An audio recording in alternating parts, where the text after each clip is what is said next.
పొర ఎన్నికల్లోనూ కూడా ఇద్దరు పిల్లలు నిబంధన తొలగింపు.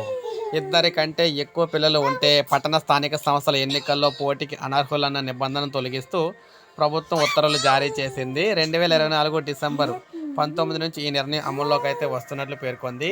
ఇద్దరి కంటే ఎక్కువ పిల్లలు ఉంటే ఎన్నికల్లో పోటీకి అనర్హులన్న నిబంధన ఎత్తివేస్తూ చేసిన మున్సిపల్ అదేవిధంగా కార్పొరేషన్ చట్ట సవరణ బిల్లును అసెంబ్లీ ఆమోదించిన విషయం తెలిసిందే. దీనిపై గవర్నర్ అనుమతితో గెజిట్ కూడా విడుదలైంది.